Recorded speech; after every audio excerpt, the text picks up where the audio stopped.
You think you're self-aware when you talk about your strengths and weaknesses, but those things don't actually exist. You just have a personality. And in some circumstances, your personality will really help you, and in others, it will screw you over. So 10 years after Gilmore Girls, the writers came out with The Marvelous Mrs. Maisel, and I love both these shows because Amy and Dan Sherman-Palladino really understood this. All of the characters, but especially the protagonists, have so much nuance.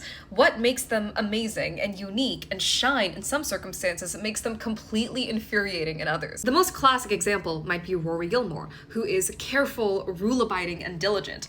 She does really well in school, which is just another way of saying she thrives under structure. But the minute she hits the real world, she completely flounders.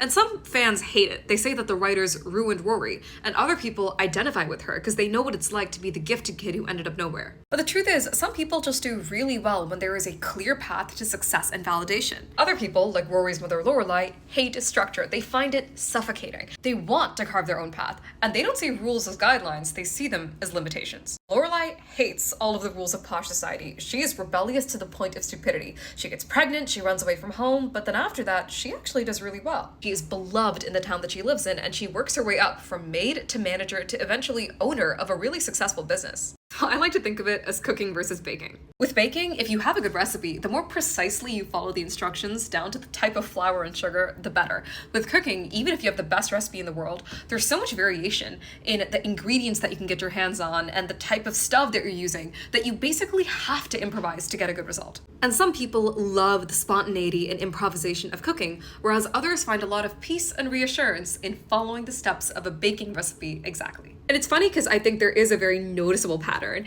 in the personalities of people who like cooking versus baking, but I digress. But one is not necessarily better than the other. It's just that each works best in different contexts. For example, in the early seasons, I kind of hated Lorelai for how she seemed to be just incapable of behaving herself in the posh world she grew up in, to the point of embarrassing Rory several times when she was going to Chilton. But Lorelai was, for the most part, a great decision maker and very good at handling her own life, whereas whenever Rory was faced with a decision where there was no clear right answer, she often made the worst choice possible. And if Rory had the self-awareness to understand her limitations, she would have been a resounding success. For example, she would have made an amazing professor or teacher, or even just a high-powered socialite like Emily Gilmore, being Logan's wife.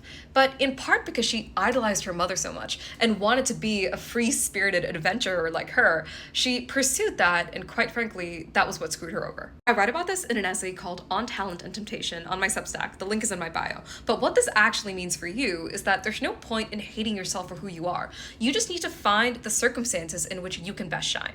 And I promise you, that situation does exist somewhere. If it didn't, then that personality trait would have evolved out of humanity ages ago.